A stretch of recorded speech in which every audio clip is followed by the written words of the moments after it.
Who are you to yourself? Who are you to others? Do you think of yourself differently when you're just by yourself, or does your persona in society actually reflect how you view yourself in private? Now, odds are you don't have a complete understanding of yourself like the vast majority of us. You may not know this, maybe you do know it, maybe you're not sure. But there is this air of having to fit into society as a piece of it, like a puzzle. You feel like you want to carve out your piece so you can get in and be an effective unit, because that's the only way you can find happiness. That's the only way you can find contentment. That's the only way you can find wholeness, because that's all you've really been taught or know how to do. And that's very true for most of us, the vast majority of us, and myself included. And I propose that so many of our motivations as we progress along in our lives, so many of our supposed understandings of ourselves, and so many of our goals and dreams as far as what we want to do and what we think our ultimate purpose is, ultimate in a societal sense. Most of that is based on very hasty, egoic, fearful, and tempting decisions in the time that we make these minute decisions to take a certain direction in our lives. And I've kind of devised this little example to kind of elaborate on this topic. Now, the persona is basically what I've been talking about. The persona is that thing that we present to others, and to an extent, hopefully not the same extent as to society, we present to ourselves. This is who I am. This is why I'm here. This is my purpose, and this is how I'm going to be a part of everything else, how I'm going to be a part of society. And we might not say it in those words, but that's basically the gist of it.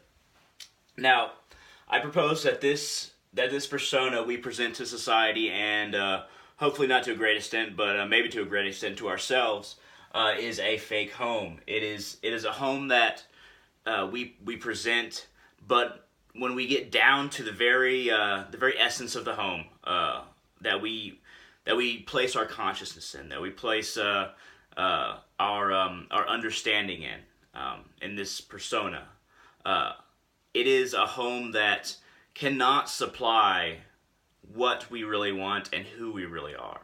It is a fake home. It is for presenting, and it becomes a very big part of us, and most of the time, the majority of who we are. Now, this fake home is basically who we tell ourselves we are. Now, I might say, okay, I'm an artist. I'm a college student. I work here. I make YouTube videos. I write philosophy. These are all descriptions of who I tell myself I am. But they're just descriptions. They're not down to the essence of who I am, of the consciousness behind this decision-making about who I am. Now, this is a complicated sentence, the next sentence in this, but based on false conceptions of what actions toward who we think we want to be will bring us. Okay, so let me read that again. Based on false conceptions of what actions toward who we think we want to be will bring us.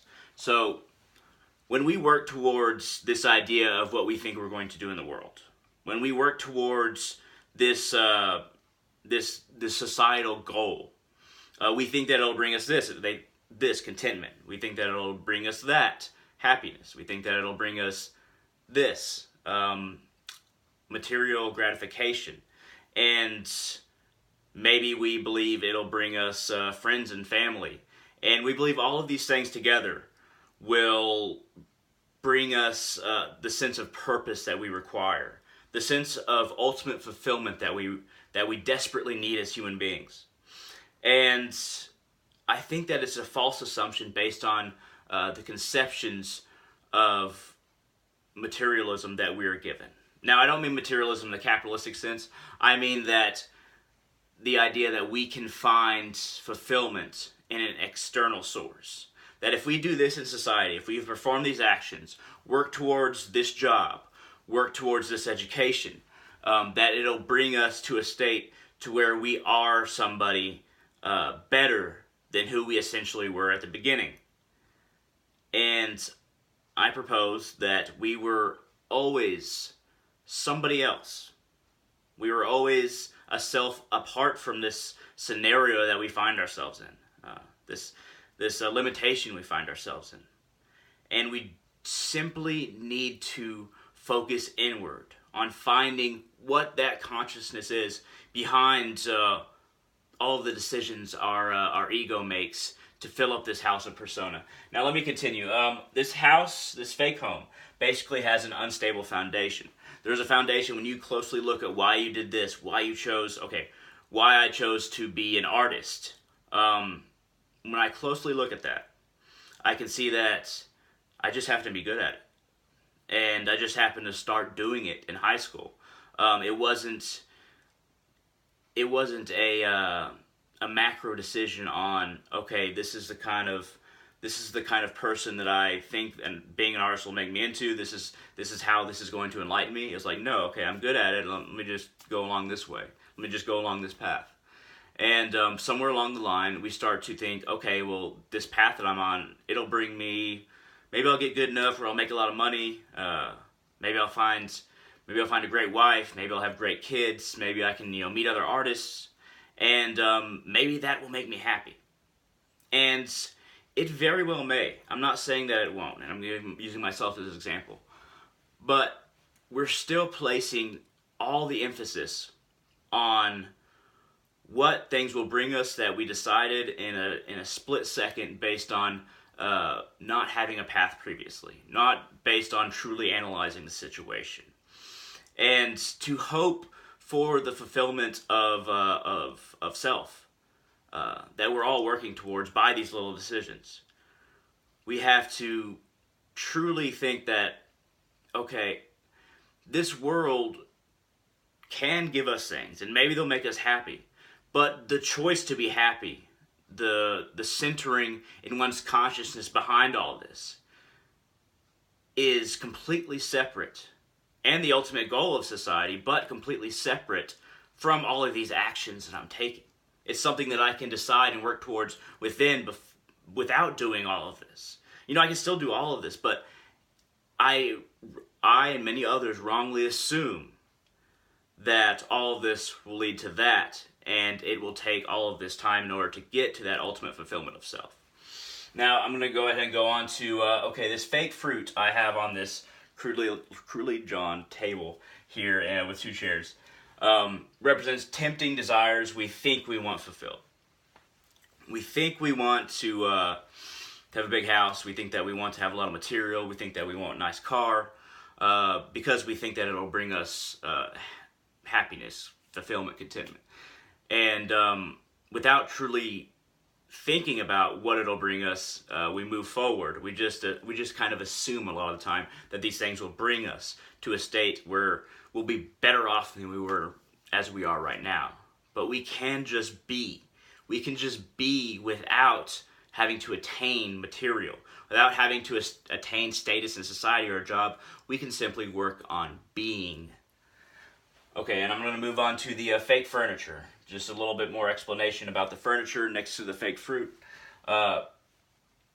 This furniture is for show, but that plays into the explanation. When we try to find true rest and comfort, all societal aids quickly collapse below us. We are hardened into thinking there is no respite. Now, society can make us hard, and it can actually make us less adept at simply being as we are, simply being content, choosing to be content, finding contentment within the self, truly analyzing yourself, and then looking at what's behind all of this motivation and desire, and focusing on that consciousness just behind everything that is our true self. But when we place value in all of these societal things that we think will bring us fulfillment in this or that way, or contentment or happiness, then when they do not bring us comfort, when they do not bring us respite or rest, when we do not feel like we are closer to being ourself, like we always wanted to be, whether we realize it or not, we start to think, okay, then there is no ultimate self.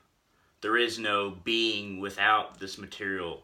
There is no being behind the choices I make, behind the status I have in society. There simply is these things, and I have to gain more and more and more of them.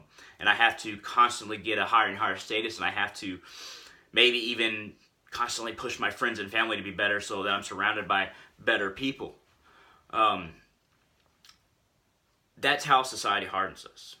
That's the fake furniture that we think should bring comfort, but when we try to rest, it collapses beneath us.